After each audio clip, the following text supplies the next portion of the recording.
Best way of teaching scales I've ever seen. The good sound is the full resonant characteristic sound of the bass. I started focusing on this idea that scales are where I'm going to teach skills. The book itself is the culmination, really, of the way that I've been teaching scales for the better part of 20 years. What's going on? It's Jason Heath, and I've become obsessed with Andy Moritz's new book, Scale Skills. There's so many traps and frustrations on the bass with scales, and you can develop bad sound, tension, and even worse if you don't approach them right. Andy has spent over 20 years refining his approach to teaching scales on the bass. He has battle tested this with every conceivable configuration of students, and he's laid it all out in a step-by-step book just for you. This is available on our sheet music store below. Let's dive in.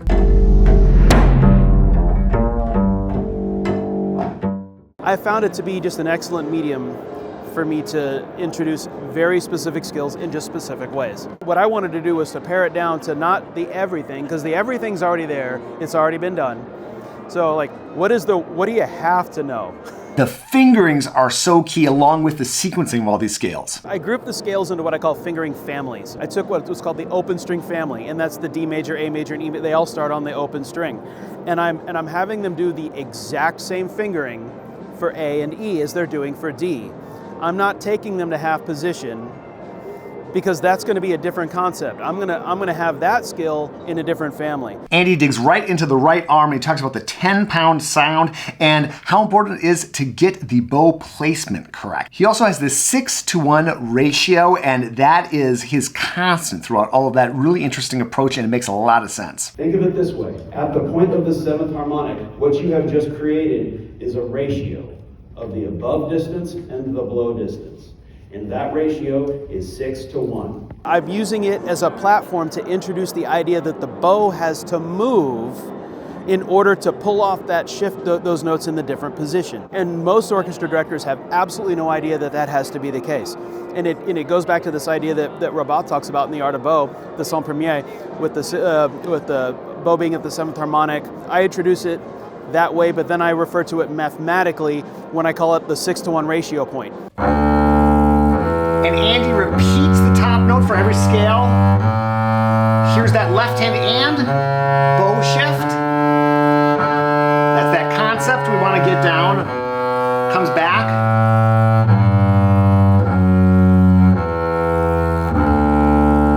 Andy uses this method with his own students, and it works great in bass sectional when you're pulling people out. I'm getting students who are coming from orchestra programs who have been started by teachers who are doing the best that they can without information about the bass.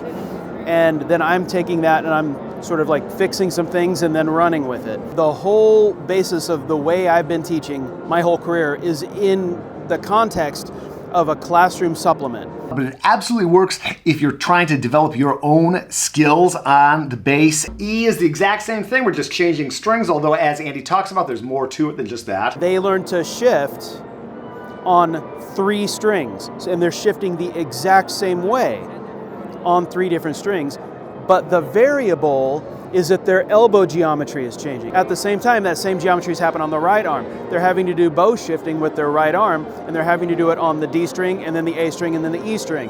And so they're feeling it in 3 different string configurations on the right arm. So their arms are learning how to move, and the fingerings are all the same. And they don't realize what happened to them. It's all happening in the background, and you get to watch it happen, and you're making sure it's happening, and you don't have to tell them about it. And he's got a great description of ringtones and why these scales are so great for developing ringtones. It's a concept that Dennis Whitaker and other great bass teachers talk about, and it's something that is prevalent throughout. And if you really think about this from the get-go with your own playing, or for your students playing, it makes such a difference. After the D major scale, in a method book, as they move along in skills, the next thing that they're gonna hit is G major. That's just the order of how method books work. So that's where I make the next change.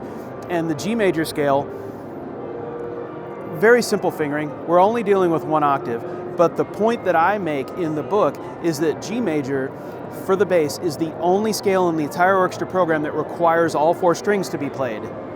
There's no other 1 octave scale in the whole orchestra that requires mastery of a straight bow on all 4 strings to pull off a 1 octave scale.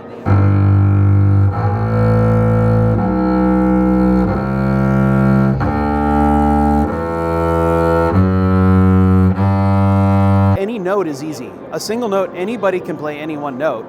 Anybody can play all of the notes. It's getting from one note to the next note that is the hard part. And that's a mechanical activity. Getting from one place to another is a mechanical activity. At its root, music's actually pretty easy. We do it all day and every day. Speech itself is a species of music. And if you can communicate by speech, you're doing music things. And it's the same on every instrument, but ours particularly, because it's so physical, because it's so athletic, if you can get the mechanics down, the music part's actually not hard, because you're talking about, you know, phrasing, you're talking about structures, by understanding the ebb and flow of textures, you know, dynamics. You know, that stuff's actually not that difficult to convey to kids. Mechanics are the hard part. G major is really not a fingering study. It's a bow draw study. It's a drawing the bow straight exercise. They're not going to get that. What they're going to do is they're going to play G. They're going to play that first note, and it's going to be great, and the bow's going to be straight, and they're not going to realize that the way the arm has to come around the bridge, because we're not really crossing strings as so much as going around the arc of the bridge. And that changes so much about the geometry of the right arm that every single one of those has to be custom built. You have to camp out here and make sure that they can draw a straight bow on every single string. And if you don't, like, when are you going to do it? Because if you don't fix it now, you're never going to fix it. Like, you'll be chasing it forever, and you'll never probably catch it. The left arm part of it is, like, as they come across, like, the left elbow is going to have to do this thing where it swings. They're going to have to keep because they're going to try and do this, and this is where you get to correct this right now, so that they don't do this, that you need them to do this while they're doing this. It's all about how the arms are moving to cross the strings. And if we solve it here for those kids, like, it's solved. C scale, obviously almost a carbon copy of the G scale. But as we run out, we hit to that last note, and then we have to move. They know how to shift to that position. So I'm going to borrow that concept for the C scale, and we're going to do C, D, E, F, G, A, B, and then we're going to shift to that place, but then we're going to use first finger instead. In the C scale, I started to break out different ways that you could move around, and I called them different kinds of shifts. So when we shift a whole position, I call it a position shift. If they're shifting just using their fourth finger, I'm going to call it a weak finger shift, because it's our weak finger. If we're going to use a strong finger, the first finger is the strongest finger at this point, so they're going to move forward. We're going to call it a strong finger shift, and then that leaves the one that we haven't shifted with, and that's a different finger. And so now we're shifting different finger, strong finger, weak finger, or a total position.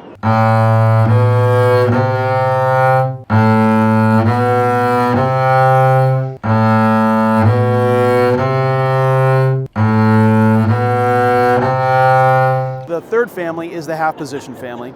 And the half position, you know, at that point, then it's about the stretch of the hand. F is relatively easy as a fingering, and then the variable is the stretch and the strength.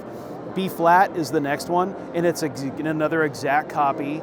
And then E flat is the last one that we get to, and it's almost a copy, but then we got 3 more notes we got to grab, and then we can go back and review the shifting categories.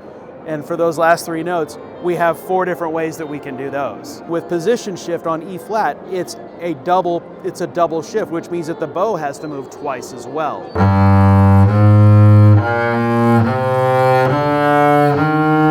I'm doing all of these 1-octave scales in this exact order. And after we've done E flat in this very particular way, their hand is already in the exact place that they need it to be to play F, because their first finger's on E flat. And then if their hand is shaped correctly, which I'm going to be monitoring, make sure it's shaped correctly, make sure the spacing is there, all they got to do is put second finger down for E and fourth finger down for F. And those 2 new notes are the new concepts. I thought, F major, 2-octave, really? But if you sequence it like this, the beautiful thing about this sequence, you're prepped by that E flat 1-octave.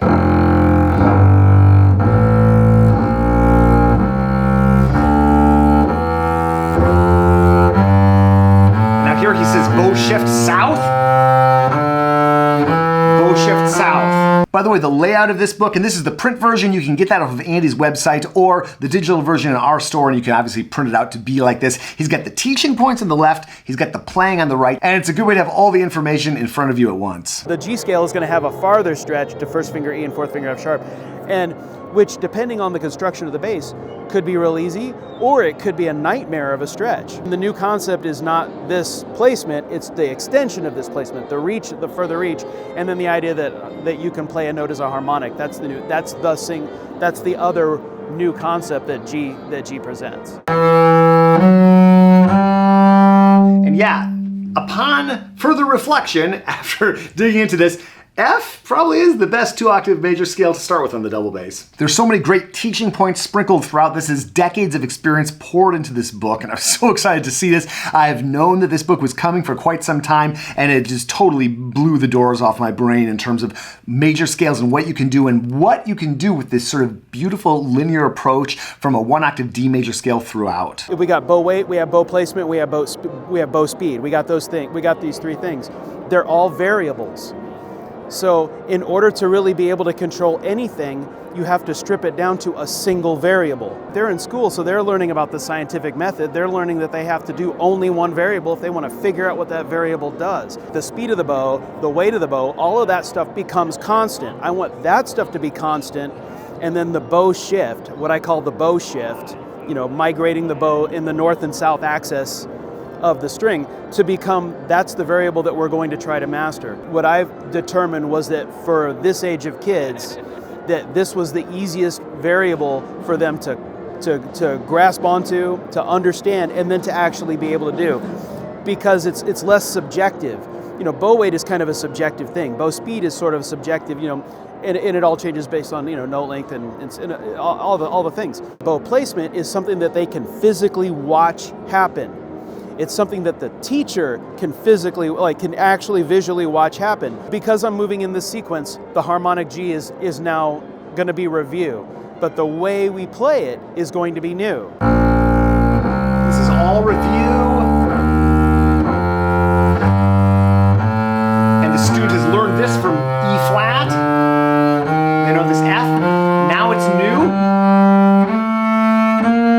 Andy has a great way of approaching thumb position. I just love his verbiage, and I'm going to steal that the next time I teach thumb position. So they know that they know harmonics exist. We've played all kinds of harmonic games and whatever. So, but now I'm going to have them reach their hand forward and then bring it back with a bent elbow but a flat wrist to play the G harmonic with the side of the thumb.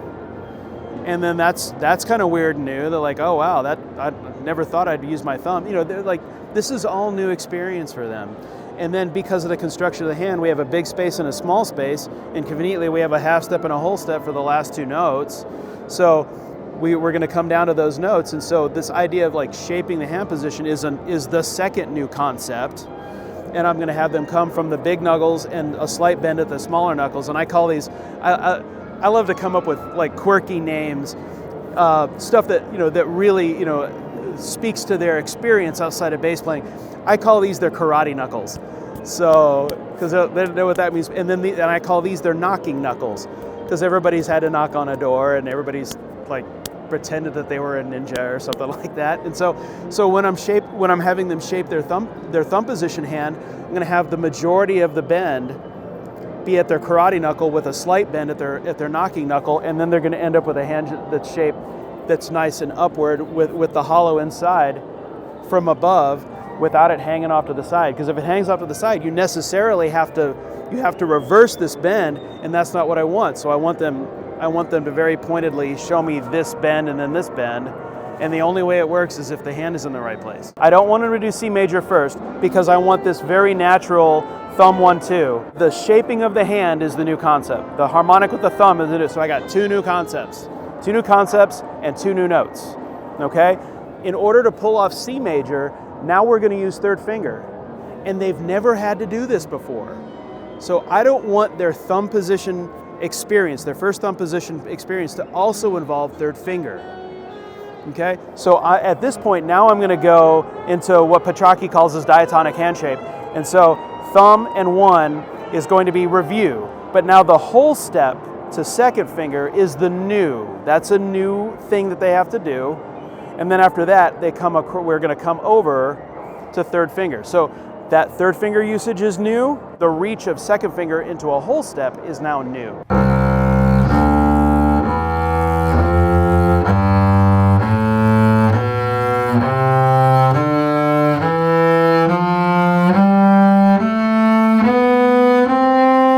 continues through the other 2-octave scales, getting into the G major 3-octave scale, which might seem surprising at this point, but Andy has a great rationalization why this is a good time to introduce it. When I make the jump to the 3rd octave G, I actually go out of order of what my final order is going to be.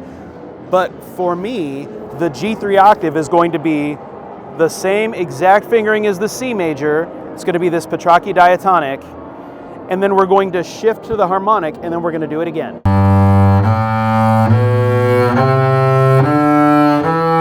So here's that diatonic pattern. And like Andy says, you just repeat it here. And students get that pretty quickly in my experience. So the bass is certainly getting more complex at this point, but you've built all these skills to this point. That's why scales, skills, great wording for this book. And so even though these 1-octave arpeggios, they might be a lot more challenging than you might think, but you've already developed the skills and you're kind of filling in the gaps of what you don't cover just with doing linear major scales. So once we get through all of the scales, then we'll start working with arpeggios. And one of the main principles that I use in arpeggios is I use open strings and harmonics to hide giant shifts. So, which is how we all play. You know, it may not be how we solo, it may not be how we perform, but it is how we play. So, and the arpeggios, the way that I present them are not, like I make the point, they're not necessarily going to be how you're going to play, whatever solo. But it's going to be the mechanism that I use to teach kids how to make big giant jumps and to find locations in big, in huge movements. I mean, some of the jumps that we have to do are bigger than the other instruments we're playing with. We're physically moving our hand farther than a violin even exists. So they're death-defying, crazy, acrobatic things. And so, I'm going to use open strings and harmonics to teach them how to make big jumps. And at the same time, I'm going to use arpeggios to fill in the blanks on the other strings so they're learning the upper register across other strings. Then Andy gives you just enough information to explain and navigate. It's not overwhelming you with too much. It's just enough to get you set up and going. And then the 7-minute warm-up. This is such a cool thing. What ends up happening is I call it, you've loaded your bass player operating system. So by the time you get through the whole thing, you've checked, just with open strings, you've checked to make sure that everything works. Like, is the bass working? Are my arms working? Is my bow working? Did I put enough rosin on? Is the end pin in the right place? It's just, we're starting just with 1-octave scales, which is just super rudimentary to us, but we're checking other things. And so we're moving all over the bass very quickly and loading things very systematically. And by the time we're through it, we're doing Rabat stuff, we're doing Simandl stuff, we're doing Petrarchi stuff, we're using all 5 fingers to play notes in all kinds of places and in all kinds of ways. We're doing forks, we're doing pivots, we're doing about everything that you mechanically have to do in the course of a day of being a bass player. But what about the other keys? Yeah, he hasn't covered them all, and he's got a good reason why. My whole thing completely ignores the 4 keys of F sharp, in the harmonic version. So F sharp, A flat, B natural, B major, and then D flat. I'm ignoring those scales completely because they don't enjoy the same abundance of sympathetic overtones that the other 8 scales do. And because I'm trying to get kids to start listening to the instrument, I want the instrument to ring like a bell. That's what they're going for. That's a benchmark that I'm trying to get them to be able to hear all those ringtones happening. So I don't want to give them something that is a kind of a dumpy sounding scale it's difficult for anybody to tune A flat or like D flat. Yes, we have to work a long time to be able to make those scales sound good, make those keys sound good. And those are things that occupy hours of teaching. And during those hours, I could have invested a couple of minutes. Rather than hours, I want to spend minutes, and I want to make more progress on more stuff faster. I address those other 4 keys at the very end of the book in what we all know is the universal scale pattern. Yeah. So, and I present the universal scale pattern as an exercise only starting on the A string. I didn't let's just stay off the E string. The mechanics of playing that universal scale pattern and doing it progressively up, up the neck. Those are the skills that you have to have. That universal scale pattern. And at the point that a teacher gives, we'll play the B. Well, once you can do that universal pattern, you can reason your way through those scales, especially with all the other skills that we've already onboarded with all the other stuff that didn't require us to figure out how to get C sharp in tune. And that's the approach. I love it so much. If you pick it up and try it out, let me know, let Andy know how it's working for you.